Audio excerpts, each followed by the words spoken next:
बंधुगण ये हूँ विकास भवन यात्रा आज बर्तमान चली विकास भवन यात्रा मध्यम कौन कौन लोक सुविधा देती वर्षक भितर सरकार आज से लोक उपलब्धि कराऊँगी आपण सामने देखुं बर्तमान ये आपंकर माँ मैंने सब एकाठी होती माँ आ गाँव पब्लिक समस्ते एकाठी होती आई माँ मैंने बर्तमान यही गाड़ी जोटा आसी से पर्यालोचना करेंगे आपण सामना देखुं ये आम सीआरपी ठार आरंभ कर गाँव पब्लिक समस्ते आसती बर्तमान दुईटा माँ पूजा कर सामना देखुं आ पूजा करमी आमर पंचायत जेहेतु यहाँ प्रत्येक पंचायत अच्छी पंचायत को केमी वेलकम करके पाँचटी ने से आप सामने देखिए आ तले आप जोटा देखुं ये आपंकर फूल फूल मध्यम झुटी तैयारी करके बढ़िया से माने वेलकम करेंगे आउ पंचायत को देखूँ बर्तमान से मैंने पाँचटी नौ केमी और जो पंचायत में हो जाए सी तो अलग कथा जो पंचायत ये वीडियो को शेयर करूँ आ पब्लिक लोक भी बहुत द्वंद्व रोचे ये हूँ कौन कौन चली गाड़ीटा देखुं किंतु किसी बुझीपारना आमर यही गाड़ी मध्यम प्रचार होची पाला मध्यम लोक बचाऊँगी आपड़ आगे से भी देखिए बर्तमान आप सामने देखुं ये हूँ आपंकर तले पूरा फूल और रंग बेरंग नहीं कि आपंकर झुटी आ वेलकम विकास वाहन यात्रा लिखाई सामने देखुं और ये आप पाला टी शुणु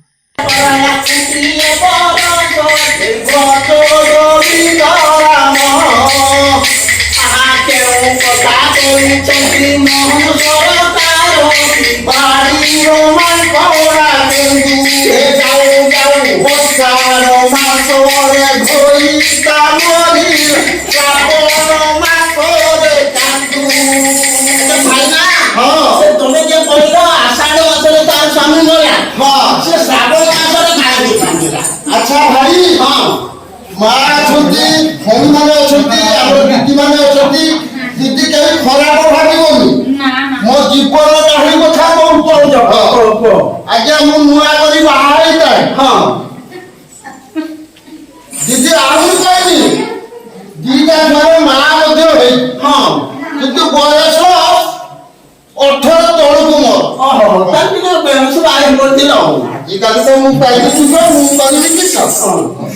हाँ जहाँ नुआ कर बाहर जाए स्वामी जी मोर दातन खटू था बाहर राज्य यही गला रज बेलू से आसी आसला रजटा मार आमर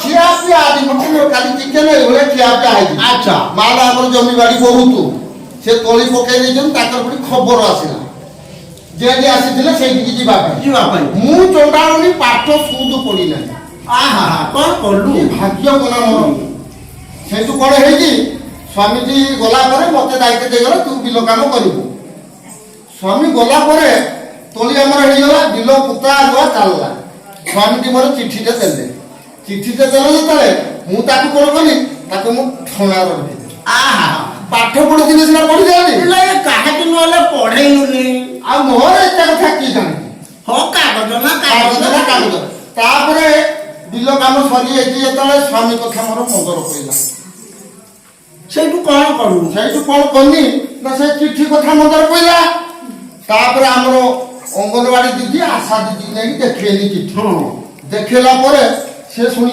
सी पढ़ी टाटा मुझे दीदी कहीं कहूँ कहला कहनी कथा तो स्वामी डेथ है हाँ लो डेथ कौन मुझे पाठ पढ़ी जानी ना कहला तो स्वामी मरी जाइए तो से श्रावण मास हो कांदुची आगे हला कौन कहला चिंता करनी स्वामी तो मरीगला गला तोर आगे गोटे विधवा हाथ भत्ता करदेली केते बयस होइतिला लो बयस सेतलकु मोर 18 तळकु हेई हां कहला तोर भत्ता होबनी कि आ गोटे मंगल योजना लो मा अछि 20000 टका गवर्नमेंट सेटा भी तू पाइबे ताले केते वर्ष हे पाइबू सेटा 22 वर्ष ऊपर को हेतिबो स्वामी मरी गले भी विधवा भत्ता पाइबे आ मंगल योजना पाइबे आहा देखि मुगनी दीदी कहिता तो मला होला मोर किमिति होबो कहला बयस हेले हो तापर बयस होला परे मोर होला केते वर्ष होला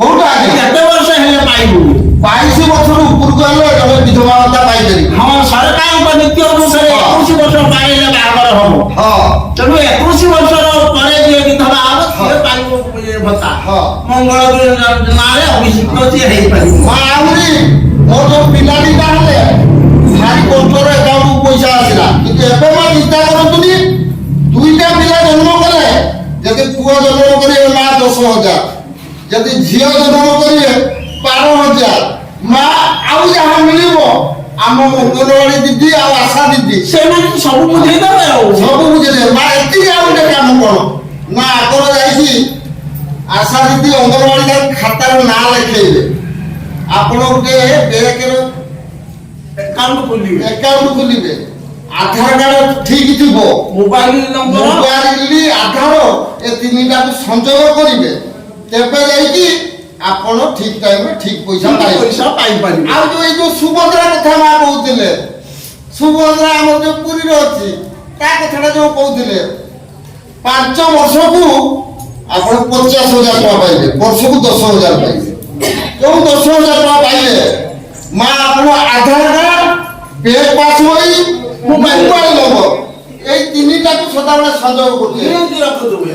ନହେଲେ ମା ସେ ମା ପାଇବ ମୋର ପାଇଯାଇଛି ମୋର କାହିଁ ଆଇଲାନି, ବୁଝିଲ ନା ମା ଏଇଭଳିଆ ହେବେ।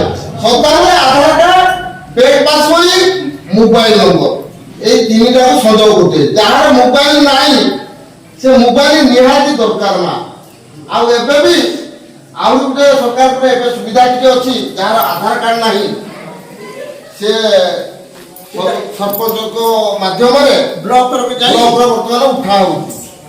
ତାପରେ ଆମର ଅଷ୍ଟମ ଛୁଆ ଯେଉଁମାନେ ସ୍କଲାରସିପ୍ ପାଉଛନ୍ତି ତା ବାବଦରେ 5,000 ଟଙ୍କା ସେ ପିଲାମାନେ ପାଇବେ। ଏକାଦଶର ପିଲାମାନେ ସେମାନେ ବି ସ୍କଲାରସିପ୍ ପଇସା 5,000 ଗଭର୍ଣ୍ଣମେଣ୍ଟରୁ ପାଇବେ।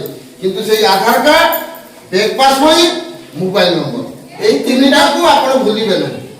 ଆଚ୍ଛା, ତାପରେ ଆମର ଲକ୍ଷପତି ଦିଦି କଥା କହୁଛି, ଦିଦିମାନଙ୍କୁ 1 ଲକ୍ଷରୁ 5 ଲକ୍ଷ ଟଙ୍କା ପର୍ଯ୍ୟନ୍ତ ବ୍ୟାଙ୍କରୁ ବିନା ଇଣ୍ଟରେଷ୍ଟରେ ମିଳୁଛି। ବିନା ସୁଧର ପଇସା ପଇସା ମିଳୁଛି। ଆପଣ ସବୁଠାରେ ବିନିଯୋଗ କରିକି ଆପଣଙ୍କର ପଇସା ପରିଶୋଧ କରିବେ। ଆପଣଙ୍କର ବହୁତ କିଛି ସୁବିଧା ଅଛି, ଛାଡ଼ ବି ମଧ୍ୟ ରହୁଛି, କିନ୍ତୁ ସେଇଟା ଆପଣମାନେ ଦିଦିମାନେ ସେଇ ଲକ୍ଷପତି ଦିଦି ଆମର SHG ଗ୍ରୁପ ସବୁ ସେଗୁଡ଼ାକ ଲିଙ୍କ କରିକି ଚାଲିବେ। ଆଉ କ'ଣ ରହିଲା ମଉସା, ତମେ ପଳଉଛ ଯେ ତମ କଥା କହୁନି ବୋଲି ତମେ ପଳଉଛ ନା ମଉସା, ଆଉ ଟିକେ ତମ କଥା କହୁନି ବୋଲି ତମେ ପଳେଇ ଯାଉଛ, ତମ କଥା ଏବେ ମୁଁ କହୁଛି। ଧରି ପକାଇ ନୂଆ ସମୁଦୁଣି ହାତ। ଭାଇନା ହଁ ଯେ ବାର୍ଦ୍ଧକ୍ୟ ଭତ୍ତା ତ ସରକାର ଘୋଷଣା କରିଦେଇଛନ୍ତି। ହଁ, ଘୋଷଣା କରିଛନ୍ତି 3,000 ଟଙ୍କା। ହଁ ଭାଇ 3,000 ଟଙ୍କା ପାଇବେ, କିନ୍ତୁ ଧୈର୍ଯ୍ୟ ଧରନ୍ତୁ, ବର୍ତ୍ତମାନ ସେଟା ଲାଗୁ ହେଇନାହିଁ। ଆପଣଙ୍କର ଯେମାନଙ୍କର 60 ବର୍ଷ ପୁରିଲାଣି ଆପଣ ତାପରେ ଭତ୍ତାଟା ପାଇବେ 1,000 ଟଙ୍କା। ଯେମାନେ 80 ବର୍ଷ ପାରେନାହିଁ ସେମାନେ ପାଇଲେଣି ବର୍ତ୍ତମାନ 3,500 ଟଙ୍କା। ତାପରେ ଅନ୍ଧ ମୁକ ବଧିର ଭିନ୍ନକ୍ଷମ ଯେମାନଙ୍କର ବୟସ 50% ମା ଥିବ ସେଇମାନେ ପାଇବେ 1,000 ଟଙ୍କା। ଯେମାନଙ୍କର 80%ରୁ ଉପରକୁ ଥିବ ସେଇମାନେ ପାଇବେ 3,500 ଟଙ୍କା। ଆଉ ମା ସେଟା ବର୍ଷର 2-3 ଥର ହଉଛି ମେଳା। ସେଇ ମେଳାର ଆପଣ ନାଁ ଦେଇକି ସେଠି ଇଏ କରିବେ। ଯଦି ଆପଣଙ୍କର କେହି ସେମିତି ସିରିୟସ୍ ପେସେଣ୍ଟ ଅଛି ଆପଣ ଅନଲାଇନ୍ କଲେ ବି ବାରିପଦାରୁ ଯାଇକି ବି ହେଇପାରୁଛି, କିନ୍ତୁ ଆପଣମାନେ ଧାଇଁ ଦୌଡ଼ିକି କରିପାରିବା ପାଖରେ ହେଲା କଥା ହେଲା। ଆଉ ମା ଅନେକ କଥା ଅଛି, ଗାଡ଼ି ବାହାରିଗଲାଣି, କଥା କହିଦେଇଗଲା କହିଗଲା ସେଇ କଥା ଉପରେ ଆପଣ ମାନଙ୍କର ଲକ୍ଷ୍ୟ ରହିଛି। ହଁ, ତାପରେ ଆମେ ପୁଣି ଗାଡ଼ି ସେଠି ପହଞ୍ଚିବା। ଆଉ ଦିଦିମାନେ କେହି ତ ବ୍ୟସ୍ତ ଭିତରେ ରହୁଛନ୍ତି, ଆଉ ଟାଇମ୍ 10 ମିନିଟ୍ ବି କେହି ଦଉନାହାନ୍ତି, ଆଉ ସାথে ସାথେ ଉଠିକି ପଳଉଛନ୍ତି। ଯାହା ହଉ ଖୁସି ମାନିଲା ନୂତନ ଆମର ଦିଦିମାନେ ଯୋଉ ବସିଛନ୍ତି ବହୁତ ଖୁସି। ଆପଣଙ୍କୁ ହାର୍ଦ୍ଦିକ ଅଭିନନ୍ଦନ ମୁଁ କରୁଛି। ଆମେ ଯେତେ ଆଡେ ଯାଉଛେ କିନ୍ତୁ ଏମିତି ପରିବେଶ ଦେଖିବାକୁ ଆମେ ପାଉନେ। ଜୟ ଜଗନ୍ନାଥ ଜଗତର ନାଥ ଜଗତ ଜୀବନ ହରି ଦିନହୀନଙ୍କର ବାଞ୍ଛା ଯାଉ ତୁମ ନାମ ଧରି ଧରି ହରି ତୁମ ନାମ ଧରି ଧରି ହରି ତୁମ ନାମ